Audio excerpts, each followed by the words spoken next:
J'avais 16 ans et j'élevais les 6 enfants de ma mère pendant des années. Elle disait que j'étais une fugueuse ingrate, mais la vérité écrite dans mon carnet a tout changé. Lorsque les coups ont commencé à la porte d'entrée de ma tante Elena à Cedar Rapids, je savais que ma mère n'allait pas me laisser partir tranquillement. Les coups n'étaient ni polis ni hésitants. Il s'agissait de coups violents et agressifs qui secouaient les murs suffisamment fort pour faire taire toute la maison. J'étais assis, figé, sur le canapé fleuri de ma tante, serrant si fort mon sac à dos usé contre ma poitrine que mes doigts étaient devenus engourdis. Tout mon corps se sentait épuisé d'une manière que les filles de 16 ans ne devraient jamais comprendre. Je n'avais pas dormi correctement depuis des années. Pas vraiment. Parce que pendant que d'autres filles de mon âge passaient leur week-end à jouer au football, à apprendre des tours de maquillage ou à bavarder sur les garçons, j'avais passé mon adolescence à bercer des bébés qui pleuraient pour les endormir à 2 heures du matin tout en essayant de finir mes devoirs sur le sol de la cuisine. Je n'étais pas seulement une sœur aînée dans ma maison. J'étais la mère non rémunérée de 6 enfants que ma propre mère élevait à peine elle-même. Tante Elena posa soigneusement sa tasse de café lorsque les coups continuèrent. « Reste ici », murmura-t-elle doucement avant de marcher vers la porte d'entrée. Mais mon cœur battait déjà trop fort pour que je puisse rester immobile. Je me suis quand même levée, les jambes tremblantes sous moi alors qu'elle ouvrait la porte pour révéler 2 policiers debout sous le ciel gris de l'Iowa. « Est-ce que Savannah Miller vit ici ?» l'officier masculin a demandé. Entendre mon nom complet prononcé de cette façon m'a fait me sentir comme une criminelle plutôt que comme une adolescente fatiguée qui avait simplement atteint son point de rupture. La policière a expliqué que ma mère avait déposé un rapport officiel de disparition affirmant que je m'étais enfuie de chez moi sans autorisation. L'ironie m'a presque fait rire. La femme qui prétendait être terrifiée pour ma sécurité était la même femme qui a passé des années à me laisser seule pour élever ses enfants pendant qu'elle dormait pendant des heures ou restait assise à regarder la télévision. Ma sécurité n'avait jamais eu d'importance pour elle tant que j'étais là pour porter le poids de sa vie. Je ne me suis pas enfuie, dis-je doucement, même si ma voix craquait d'épuisement. Je suis venue ici parce que je ne pouvais plus survivre dans cette maison. Les officiers ont échangé un regard. Tante Elena s'est approchée de moi de manière protectrice. Elle a 16 ans et élève pratiquement 6 enfants toute seule, dit-elle fermement. Elle est épuisée. Ce seul mot m'a presque brisée. Épuisée. Pas paresseux. Pas rebelle. Pas dramatique. Épuisée. Pour la première fois depuis des années, quelqu'un m'avait décrit correctement. J'ai pris une respiration tremblante et j'ai finalement dit la vérité à haute voix. Ma mère est enceinte de son 7e bébé, murmurai-je. Et elle s'attend à ce que je soulève celui-ci aussi. L'expression de l'officier s'adoucit immédiatement. J'ai continué à parler avant que la peur ne puisse m'arrêter. Je leur ai raconté comment ils arpentaient les sols la nuit avec des nourrissons qui hurlaient tout en essayant d'étudier pour les examens. Je leur ai parlé de m'endormir en classe parce que les bébés me réveillaient toutes les 2 heures. Je leur ai parlé de fêtes d'anniversaire manquées, de tests de géométrie ratés et de matinées d'école passées à changer les couches avant le lever du soleil. Je n'ai pas dormi une nuit complète depuis des années, ai-je admis. Les bébés pleurent pour moi plutôt que pour elles. Puis une autre voiture a percuté l'allée. Mon estomac s'est effondré instantanément parce que je l'ai reconnue avant même de la voir. Ma mère. Lydia a fait irruption par la porte d'entrée de façon spectaculaire, une main sur son ventre de femme enceinte et l'autre serrant son sac à main comme si elle jouait dans une scène de film tragique. Des larmes coulaient sur ses joues tandis qu'elle criait mon nom assez fort pour que les policiers l'entendent. « Te voilà. Oh mon Dieu, chérie, tes frères et sœurs pleurent sans arrêt pour toi. » Avant que je puisse m'éloigner, elle m'entoura étroitement de ses bras. Mais il n'y avait aucun amour dans ce câlin. Contrôle uniquement. Propriété uniquement.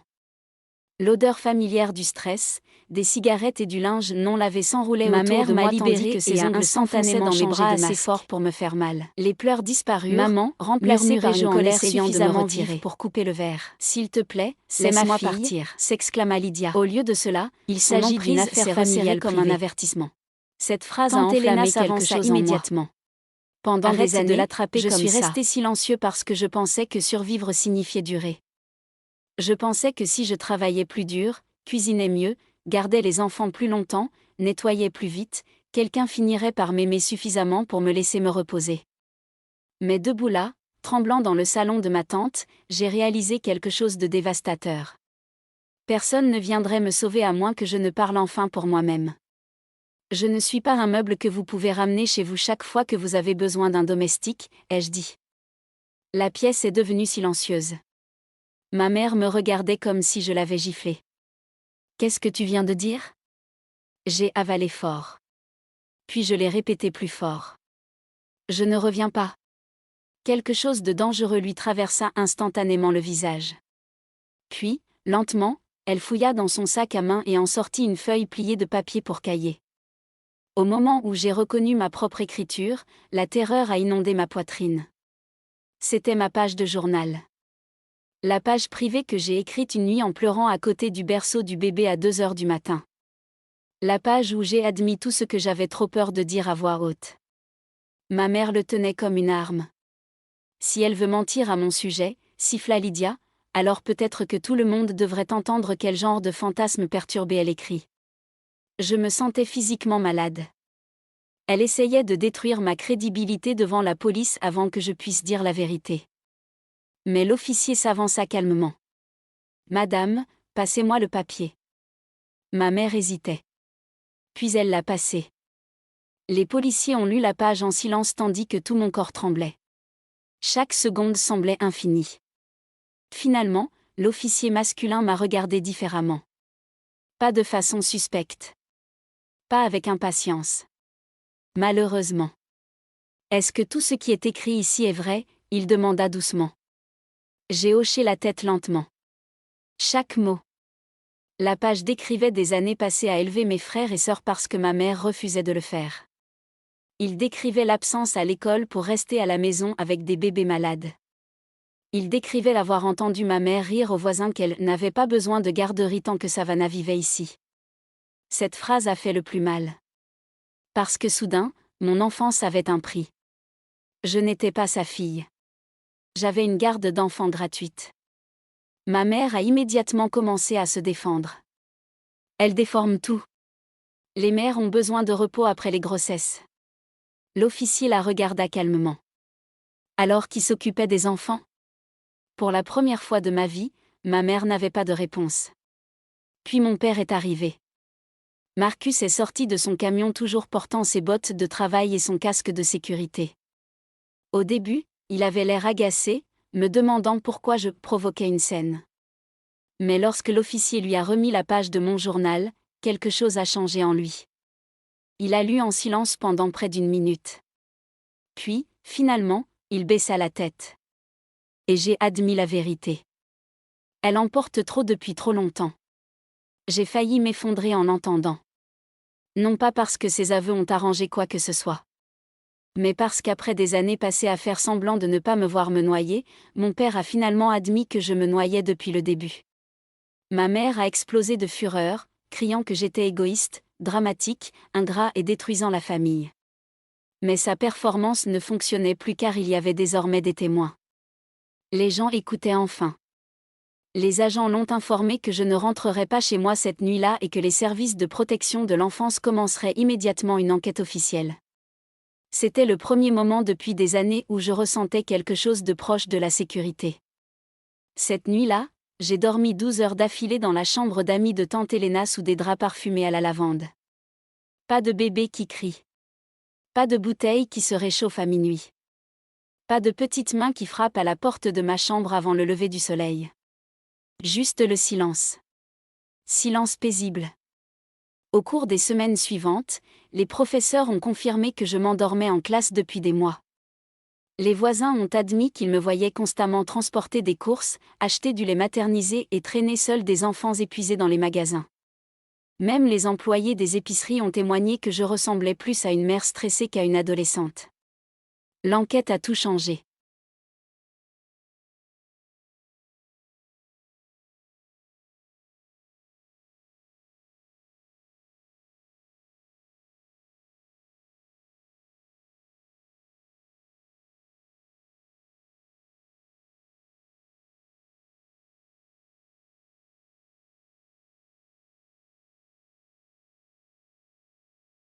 J'ai été autorisée à rester définitivement chez tante Helena.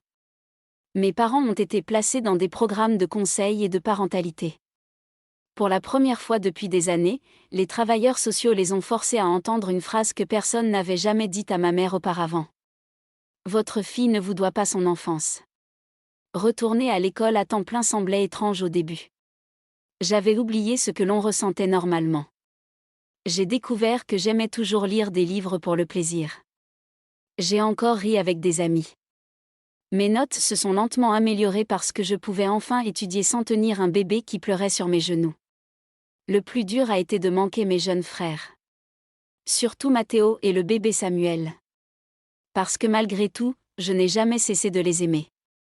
Il a juste fallu du temps pour comprendre quelque chose d'important. J'étais leur sœur. Pas leur mère. 2 mois plus tard, ma mère a donné naissance à une autre petite fille nommée Fête. Pendant un certain temps, je me suis constamment inquiétée de savoir qui porterait le fardeau maintenant que j'étais partie. Mais pour la toute première fois, les gens surveillaient mes parents de près. Ils ne pouvaient plus se cacher derrière des portes closes. Le jour de mon 17e anniversaire, tante Elena m'a préparé un petit gâteau au chocolat tordu pendant que quelques amis de l'école chantaient fort et faux dans sa cuisine. Quand est venu le temps de souffler les bougies, tout le monde m'a demandé ce que je souhaitais. Et honnêtement, je ne souhaitais pas d'argent. Ou vengeance. Ou une vie parfaite. Je ne souhaitais qu'une chose. Pour ne plus jamais oublier que je méritais aussi une enfance.